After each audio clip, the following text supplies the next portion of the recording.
주님께서 여러분과 함께 마테오가 전한 거룩한 복음입니다. 그때 예수님께서 제자들에게 말씀하셨다. 눈은 눈으로 이는 이로라고 이르신 말씀을 너희는 들었다. 그러나 나는 너희에게 말한다. 악인에게 맞서지 마라. 오히려 누가 내 오른뺨을 치거든 다른 뺨마저 돌려대어라. 또 너를 재판에 걸어 내 속옷을 가지려는 자에게는 겉옷까지 내주어라. 누가 너에게 1000걸음을 가자고 강요하거든 그와 함께 2000걸음을 다 주어라. 달라는 자에게 주고 꾸려는 자를 물리치지 마라. 내 이웃을 사랑해야 한다. 그리고 내 원수는 미워해야 한다고 이르신 말씀을 너희는 들었다. 그러나 나는 너희에게 말한다. 너희는 원수를 사랑하여라. 그리고 너희를 박해하는 자들을 위하여 기도하여라. 그래야 너희가 하늘에 계신 너희 아버지의 자녀가 될 수 있다. 그분께서는 악인에게나 선인에게나 당신의 해가 떠오르게 하시고 의로운 이에게나 불의한 이에게나 비를 내려주신다. 사실 너희가 자기를 사랑하는 이들만 사랑한다면 무슨 상을 받겠느냐? 그것은 세리들도 하지 않느냐? 그리고 너희가 자기 형제들에게만 인사한다면 너희가 남보다 잘하는 것이 무엇이겠느냐? 그런 것은 다른 민족 사람들도 하지 않느냐? 그러므로 하늘에 너희 아버지께서 완전하신 것처럼 너희도 완전한 사람이 되어야 한다. 주님의 말씀입니다.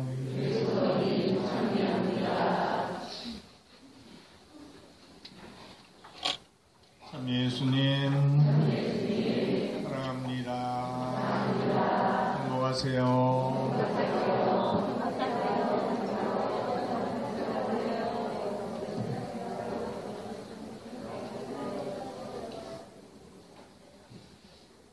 한 주간 평안하셨습니까? 네. 오늘 또 봄비가 조금 내리고 있어서 이제 머지않아 이 땅에서는 놀라운 기적이 일어날 것 같습니다.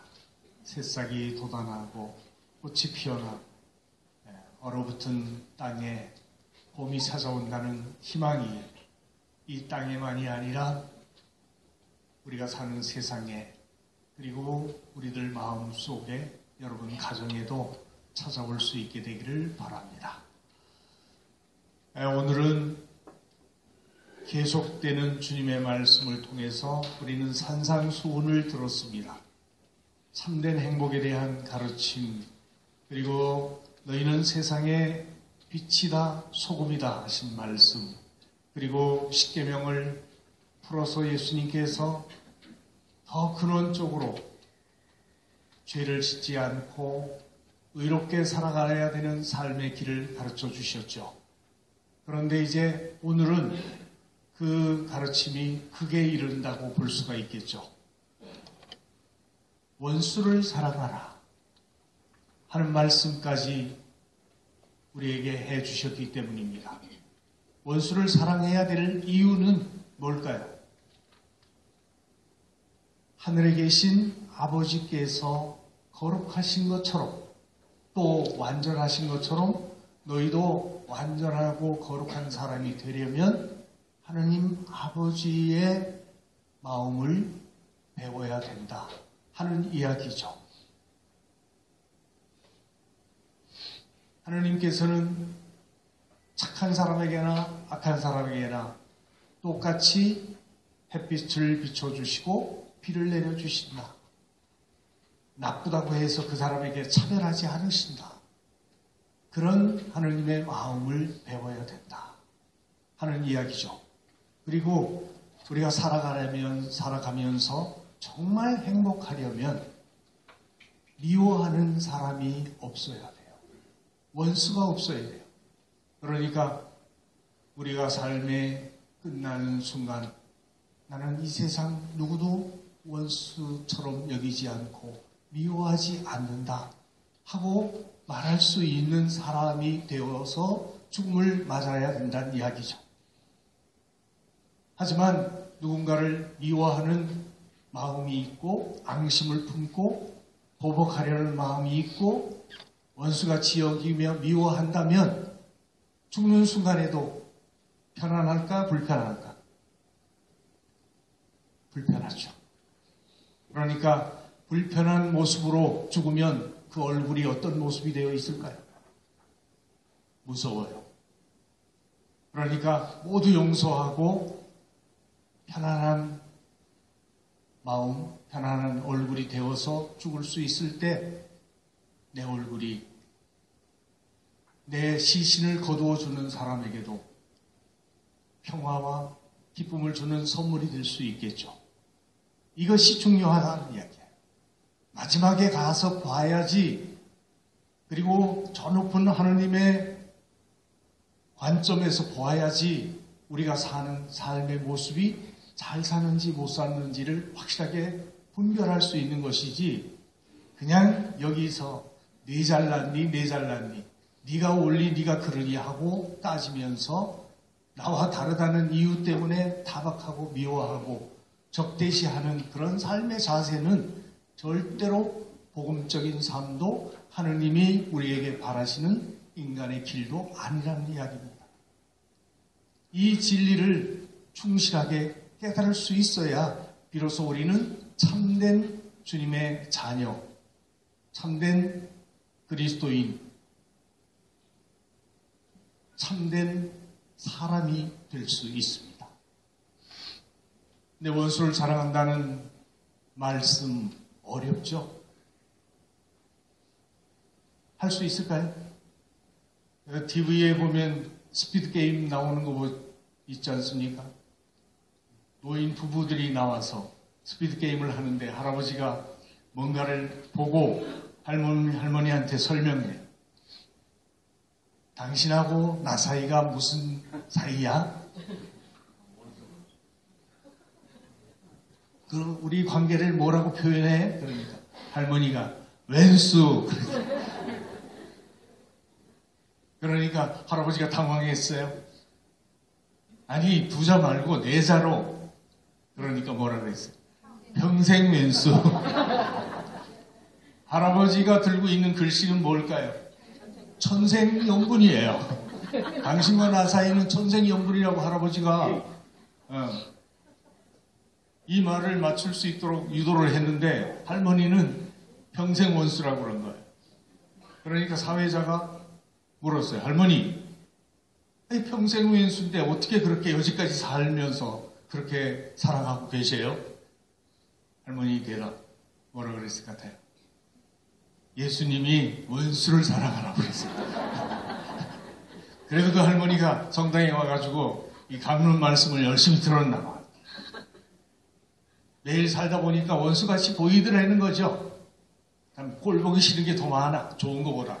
하지만 어떻게 해야 돼? 사랑해야 된다. 좋아하는 사람만 사랑하는 것은 누구나 할 수 있다. 근데 좋아하지 않는 사람까지 사랑해야 되는 것이 선택된 이스라엘 백성들이 해야 될 일이고 예수님의 제자들이 살아야 될 길이라는 것을 가르쳐 줍니다. 우리는 그것을 어렵게 생각하는데 이것을 제대로 좀 이해를 하려면 성경에서 그런 원수 사랑이 가능한지 보아야 되고, 또 우리가 가지고 있는 개념을 좀 잘 정리해 볼 필요도 있습니다. 먼저 성경에서 원수를 사랑하라는 장면이 나오고 있는 것이 어디예요? 예수님께서 비유로 들으셨던 착한 사마리아인의 비유. 어떤 사람이 예루살렘에서 예리고로 내려가는 길에 강도 맞은 사람을 보았어요. 그런데 대사제도 바리사이도 율법학자도 다 지나갔는데, 그냥 지나갔는데 사마리아인이 그 강도 맞은 사람을 보고 그냥 지나치지 않고 다가가 치료해주고 나귀에 태워서 여관에까지 데려다가 주고 여관비도 대주고 치료비도 대주고 갔다. 누가 이웃이냐? 그 강도 맞은 사람의 이웃이 되어준 사람은 바로 사마리아 사람이다. 그 사마리아 사람은 유대인들과는 어떤 관계예요? 적대 관계, 원수야 말하자면. 같은 유대인이라면 모르지만 같은 유대인이면서도 대사제나 바리사이는 지나쳤는데 그 사마리아인은 원수 같은 유대인을 그냥 지나치지 않고 돌보아 주었다. 바로 이것이 예수님이 얘기한 이웃사랑, 원수까지 사랑하는 삶의 길이죠. 누군가 어려움을 겪고 고통을 받고 있다면 그를 보살펴 주는 것이 인간으로서 해야 될 가장 기본적인 사랑이라는 이야기를 해줍니다. 근데 이와 반대되는 장면도 있죠. 혈연으로는 가깝다는 이유 때문에만 사랑하느냐? 못할 수도 있다. 여러분은 그 장면을 어디서 봐요? 루카복음 15장에서 예수님께서 두 아들의 비유를 들었죠. 어떤 아버지에게 두 아들이 있었는데 작은 아들이 상속 재산을 미리 달라고 해서 객지에 나가가지고 방탕한 생활을 하면서 다 재산을 탕진했다. 그리고는 그 집꼴이 돼가지고 먹을 것이 없어서 아버지 집으로 돌아오는데 그 아들을 아버지는 어떻게 대했어요? 씻겨주고 새 옷을 입히고 가락지를 끼워주고 송아지를 잡아 잔치를 베풀어 줬다. 그런데 들에 나가 일을 하던 큰아들이 돌아오다 풍악을 울리는 소리를 듣고는 뭐예요? 하인에게 물어보니까 작은 아들이 돌아왔다고 아버지가 저렇게 잔치를 베풀어 줬습니다. 그러니까 큰아들이 어떻게 됐을까요? 뚜껑이 열렸어. 그게 무슨 아들이고 그게 무슨 내 동생이냐. 왼수지. 어떻게 원수를 받아들여. 죽여도 시원찮을 판인데. 그런데 지가 무릎을 꿇고 아버지에게 형에게 사죄를 해도 모자를 파네. 버젓이 잔치상에 앉아서 음식을 처먹어? 그 장면이 형은 너무너무 못마땅해. 용서할 수 없어 들어오지 않았어. 어떤 사람이 옳은 사람일까요? 단순하게 핏줄만 가지고 사랑하는 것이 아니라 원수 같은 관계에 있다 하더라도 사랑할 수도 있다. 그러면 여기서 우리가 구별해야 될 부분이 뭐라고 그랬어요? 개념의 정리인데 좋아한다는 감정적 표현과 사랑한다는 말은 같을까요? 틀릴까요? 좋아할 수는 없어도 사랑할 수는 있다. 사랑은 단순한 감정의 표현으로서 받아들일 수 있고 행하는 것이 아니라는 이야기도 되는 거예요. 그것을 넘어서서 우리가 바라볼 수 있게 될 때, 좋아하지는 않지만 저 사람이 나를 힘들게 하고 어렵게 할 수 있지만 정말 사랑하지 않으면 누가 힘들어? 사실은 내가 그 사람을 미워하고 증오하고 복수하려고 하는 한 내 마음속에서 계속해서 뭐가 생겨나요? 독이 생겨나죠. 그 원망과 미움이 내 자신 안에 암을 만들어내. 그리고 결국 그 미움 때문에 내가 죽어요. 그렇기 때문에 내가 사는 길을 선택하라고 예수님은 우리에게 요구하신 거예요.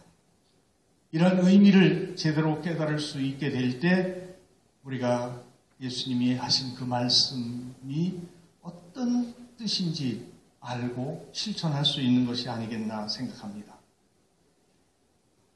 원수를 사랑하라고 하시는 말씀, 단순하게 무조건 잘못해도 그것을 무조건 용납하라는 뜻이 아니라 잘못된 길을 가고 있는 그 사람을 회개시켜서 올바른 길로 돌아올 수 있도록 해야 된다는 이야기죠. 그런데 사람을 변화시킬 수 있는 최선의 방법은 뭐냐? 징벌이나 복수나 처벌이 아니고 뭐예요? 사랑이다. 사랑만이 사람을 진정으로 변화시킬 수 있다는 것을 예수님은 우리에게 명백하게 가르쳐 주신 것이라고 봅니다. 선을 악으로 갚는 것은 악마의 방법이고 선을 선으로 갚는 것은 일반 사람들이 행하는 방식이라고 볼 수 있겠지만 하느님의 방식, 예수님의 방식은 악을 선으로 갚는 것이다. 이렇게 이해를 하시면 되겠습니다. 그런데 예수님은 우리 보고 하늘에 계신 아버지께서 거룩하심 같이, 아버지께서 완전하심 같이 너희도 완전한 사람이 되라고 요청하고 계시다는 사실을 기억하면서 나도 악으로 갚으려고 하지 말고 선으로 갚으려는 마음을 갖고 살아야 된다. 그것이 진정한 그리스도인의 길이라는 것을 깨닫고 살았으면 좋겠습니다. 쉽지는 않지만 이제 우리는 예수님의 말씀을 통해서 적어도 우리 마음 안에 하나의 씨앗을 심었으면 좋겠습니다. 무슨 일이 있어도 사랑해야지, 용서해야지. 그래서 적어도 내가 이 세상 삶이 다하고 떠날 때 내가 심어놓은 그 사랑의 씨앗에서 꽃이 피고 열매가 달려서 이 세상에 진정한 평화가, 하느님 나라가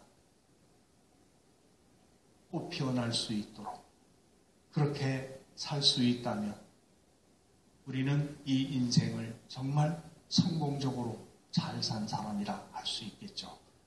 그렇지 못하다면 아무리 세상에서 뭘 했니 잘했 하더라도 또 얼마나 힘이 세서 많은 사람을 다 이겼고 잘난 척했다 하더라도 결국 잠시뿐인 인생살이 끝나는 순간 우리는 실패한 인생이고 맙니다.